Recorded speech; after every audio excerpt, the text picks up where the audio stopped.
Next number is a scene from the stage adaptation of In Her Mother's Image. The scene is set in the Philippines, end of August, when the son Pepito comes home from Camp O'Donnell. He relates his harrowing experience during the Bataan Death March to his older sister Angelina, whose boyfriend Nestor was killed during the Death March. Pepito is played by Romeo Romano and Angelina by Teresita Brown.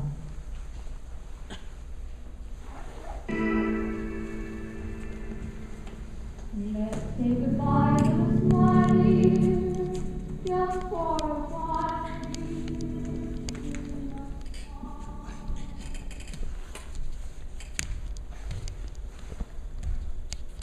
Angelina, Nestor, he and I were together during the war.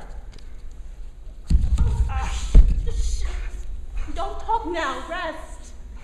No! You must listen. Ate, please listen.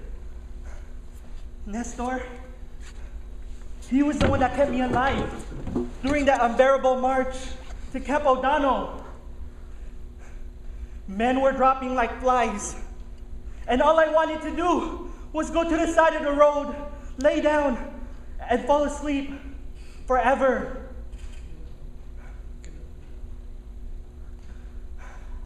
He kept talking to me so that I would stay awake, because he knew that if I went to the side, the Japs would shoot me.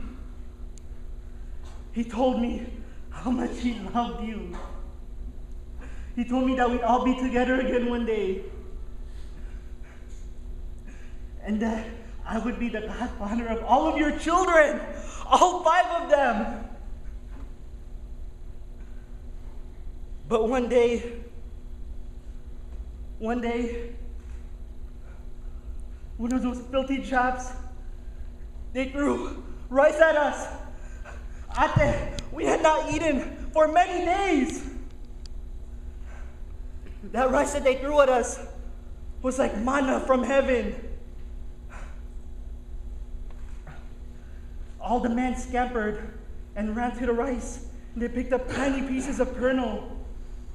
But once they did that, those Japs, they shot at every direction. And I knew Nestor was hit because I could see blood pouring down from his chest. And I tried to help Ate. I tried to help him. But those fucking devils wouldn't let me.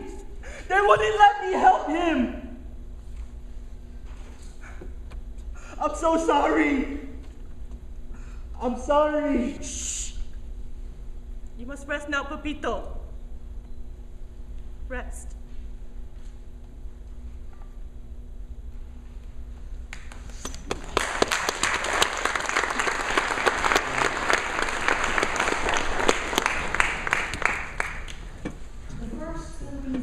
Organizations were created in 1901 during the early days of the American occupation of the Philippine Islands by the induction of Filipinos into the service of the United States Armed Forces.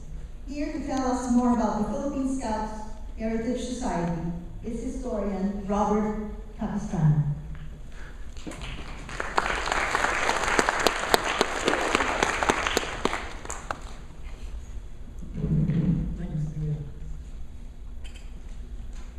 On the 70th anniversary of the fall of Bataan, I bring you greetings from the Philippine Scouts Heritage Society, an organization which was founded in 1989 to preserve the history, tradition, and legacy of some of the finest troops in the American Army. I brought some artifacts which are displayed on the stage here, which you might want to take a look at after the program. On the far left, in fact, over there is a photo of Vilmar, who was the head of the Philippine Army Air Corps. Mr. Garcia actually mentioned him in his interview. He's being decorated by General MacArthur. On the far right there is actually a watercolor of General MacArthur that was done during the occupation and was given to me many years ago. And also there's a photograph of some machine guns in the Philippines. And then flanking the stage are a couple of Philippine Scout uniforms. In the far back there is what would have been the well-dressed American soldier in the field uniform born in Bataan in 1941-42. And then scattered here on the stage are a number of other things that you might be interested in. Right over here, this display is some medals that were given to some National Guardsman who went to regular with his regiment of 200 artillery in the end of 1941. Very bad luck, and of course provided the anti-aircraft defense of Clark Field up until the forces were forced to withdraw to Bataan. And then also over here are some, on the far left, shoulder patches of the Philippine Commonwealth Army, some badges of Philippine Scouts, and also the Philippine Constabulary and the Philippine Commonwealth Army, and then just some scattered books dealing with the Bataan campaign.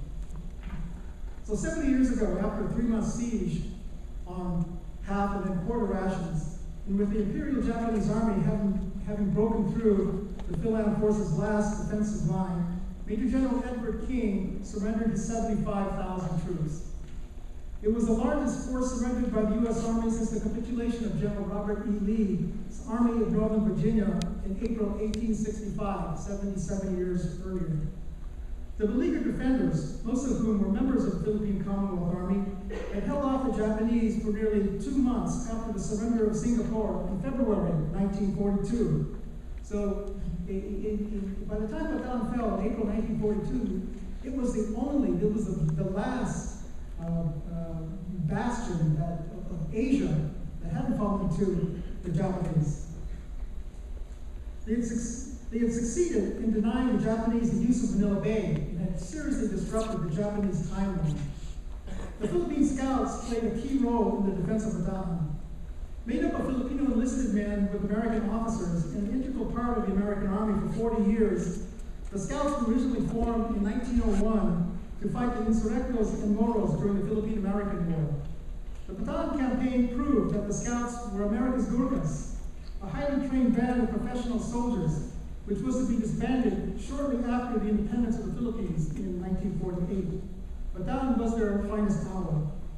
Although they made up less than 10% of the garrison, the Philippine Scouts were the Defenders Fire Brigade, committed again and again last-ditch efforts to stop the Japanese. In the retreat from Lingayen Gulf to Bataan in the last week of December 1941, the Scout 26th Cavalry Regiment screened the withdrawal, giving the Army enough time to escape destruction. At Abacay Hacienda, the Battle of the Pockets, and the Battle of the Points in January 1942, the Scout 25th and 57th Infantry Regiments were repeatedly used to plug holes, forcing a stalemate which lasted from late January until a Japanese final assault in early April 1942. 2 regiments of the Scout Coast Artillery fought on Corregidor Island until it too fell on May 6, 1942. This is not surprising, since in 1941, the Philippine Scouts were probably the best trained troops in the American Army. Even after the expansion in 1940 and 1941, the average scout had served nearly 8 years in uniform. By contrast, the 31st Infantry, the only American manned infantry unit in the Philippines, was made up probably 2/3 of draftees who had been sent to the Philippines after 4 months service and were sent to the Philippines in order to complete their training. And unlike the United States, where the 160,000-man regular army had been used as cadre to build a 2 million-man army by 1941, the Philippine Scout units remained relatively intact. So they were still probably the best troops in the American Army. The only other American foot soldiers in Bataan were the Provisional Air Corps Regiment, a hastily formed conglomeration of Air Force ground crew members stranded when their planes were destroyed or flown to Australia to escape the Japanese. For its part, most of the Philippine Commonwealth Army had only been called up a few months or even a few weeks before Pearl Harbor. Ill-equipped and undertrained, it's no surprise that they were no match for the Japanese who stormed the shore at Lingayen Gulf on December 22nd, 1941. Yet this motley force held the Japanese at bay on the Bataan Peninsula until the final assault on April 3rd, 1942. By the time of Bataan's fall, members of the Philippine Scouts had won 3 Medals of Honor, 36 Distinguished Service Crosses, and 135 Silver Stars. Until the horses were slaughtered for food, the 26th Cavalry were the last U.S. cavalry outfit to fight on horseback, and indeed made the last horse cavalry charge against hostile fire at Bataan on January 16, 1942. The Philippine Scouts Heritage Society is having an annual reunion this week at Fort Stotsenburg in the Philippines, just alongside what used to be Clark Air Force Base. But with us today are several survivors of that gallant band of defenders. I know Mr. David Tejada, who's the second one in the front row on the left, was a member of the 12 Signal Company in 1941 and 1942 and survived the death march. 70 years have passed since the bitter surrender on April 9, 1942. A fitting epitaph was written in the prison camp after the death march by Lieutenant Henry Lee, who himself perished on one of the hell ships bound for Japan. Lee wrote from the prison camp, quote, "The desperate fight is lost. The battle is done. The brown lean ranks are scattered to the breeze. Their cherished weapons resting in the sun. The moldering guidons hidden by the leaves. No more the men did not fear to die. Will plug the broken line while through the din, the beaten comrades raise the welcome cry. Make way, make way. The scouts are moving in." Thank you.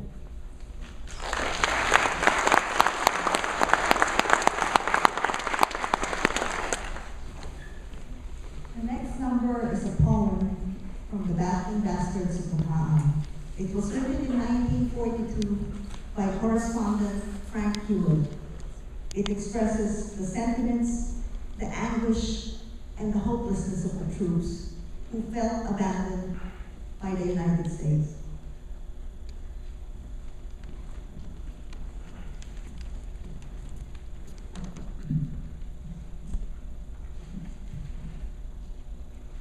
We're the battling bastards of Bataan.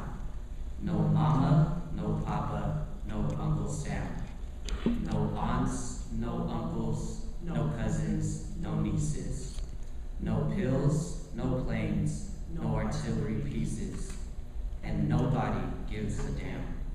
Nobody gives a